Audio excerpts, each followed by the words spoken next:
day 3.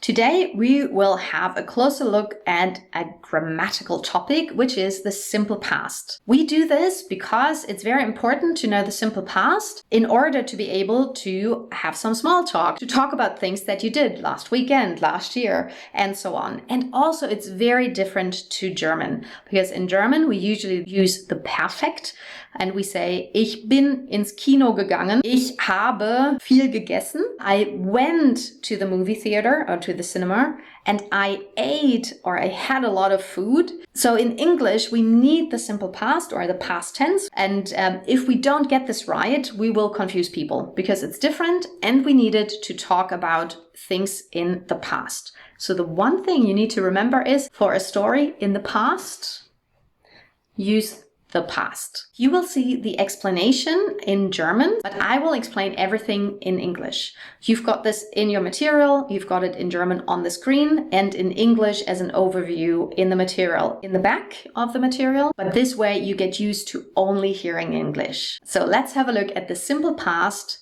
when you need it, so how to use it and how to build it. The simple past is used to express that an event or something you did happened in the past and also finished in the past. In German, we love to use the perfect. Ich bin gegangen, ich habe gegessen. Gestern bin ich im Kino gewesen.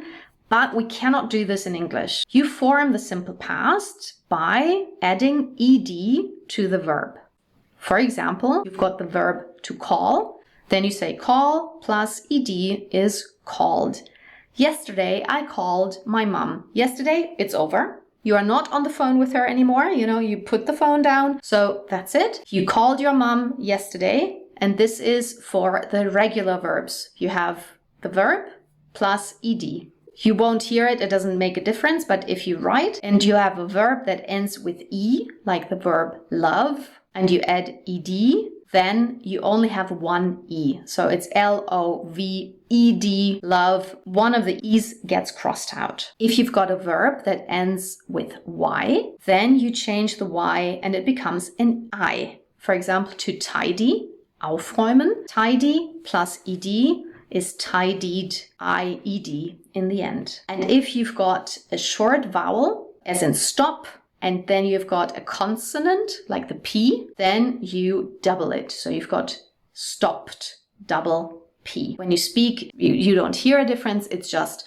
for spelling. You will see in the material, oftentimes I think I try to use only the American spelling, which is, for example, important when you have the word traveling.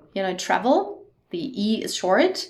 And traveled in American English is spelled with one L. But in British English, you will see traveled, two L's. So you add ed for the regular verbs, but then of course they are the irregular verbs. This is day 3, so already the last 2 days you looked at the irregular verbs like begin, began, begun, and began. The second form is the past tense form, the simple past form. So this example here is to run. The past tense form is ran. Yesterday I ran 5 miles. Gestern bin ich 5 Meilen gerannt, gelaufen. But in English, ran, the simple past. Forget, the past tense form is forgot. Vergessen, habe vergessen. Examples, I worked all night last night. Gestern habe ich die ganze Nacht gearbeitet. But this is done. That's it. The night's over, so the working is over. He was born in 1969. Ist 1969 geboren. I once had an English teacher and she said so often students tell me Shakespeare has been born in, and then I always answer, the poor mother. Because if you say has been, it's still happening. So Shakespeare would still come out of his mother's womb. Ow. Yeah, so we don't want this. So if it's done, it's done. We need the simple past. For a story in the past, use the past. And the third example, they seemed quite nervous when I first met them. Sie schienen ziemlich nervös zu sein, als ich sie das erste Mal getroffen habe. Both events or both actions are done. They have nothing to do with the present. That all happened in the past. There are certain words you can look out for. They are called tense markers. in German Signalwörter, tense markers. And for the simple past, or actually for the past tense, simple past and past progressive, we will have a look at the past progressive a bit later.